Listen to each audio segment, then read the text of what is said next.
Hugo Boss adalah salah satu brand fashion premium yang identik dengan jas elegan, parfum mewah, dan gaya profesional modern.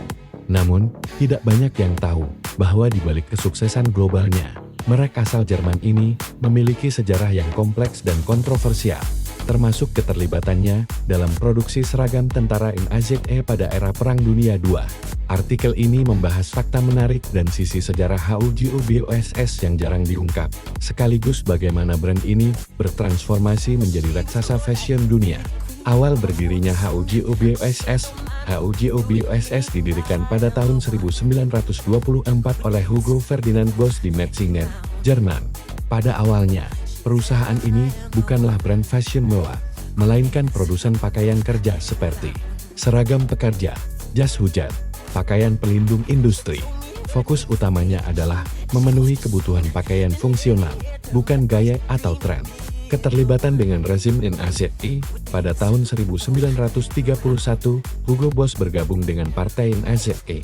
Keputusan ini membuka peluang bisnis besar karena perusahaannya mendapat kontrak untuk memproduksi seragam bagi berbagai organisasi NAZI, termasuk SS Gutstaffan, SS Sturmabteilung, Hitler Youth. Perlu diluruskan, Hugo Boss tidak merancang desain seragam NAZI, tetapi memproduksinya berdasarkan desain resmi pemerintah. Pertumbuhan bisnis yang pesat di masa perang. Kontrak militer selama Perang Dunia II membuat bisnis Hugo Boss berkembang pesat. Produksi massal seragam meningkatkan pendapatan perusahaan secara signifikan. Namun, keberhasilan ini memiliki sisi gelap, penggunaan pekerja paksa. Seperti banyak perusahaan Jerman lainnya pada masa perang, pabrik Hugo Boss menggunakan pekerja paksa dari negara-negara yang diduduki NAZI.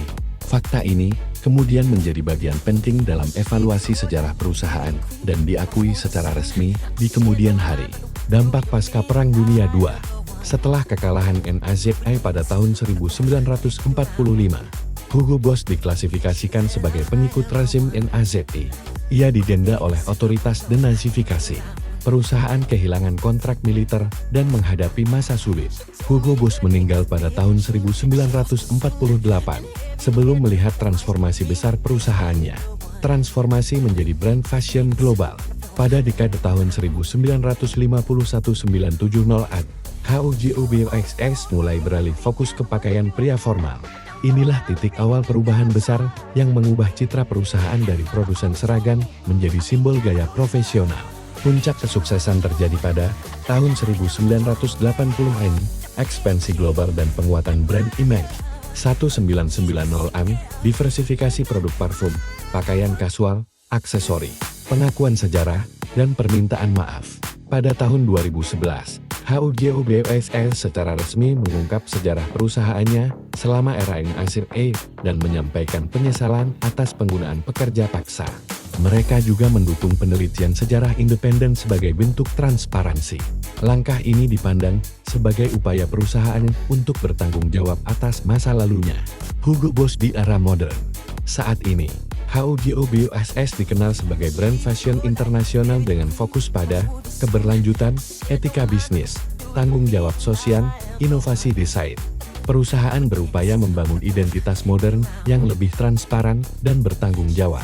Sejarah Hugo Boss menunjukkan bahwa sebuah merek besar dapat memiliki masa lalu yang kompleks. Memahami sejarah ini penting bukan untuk menghakimi, tetapi untuk belajar bagaimana bisnis beroperasi dalam konteks sosial dan politik pada masanya. Transformasi Hugo Boss dari produsen seragam perang menjadi ikon fashion global adalah contoh bagaimana perusahaan dapat berubah, belajar dari sejarah, dan membangun masa depan yang lebih bertanggung jawab.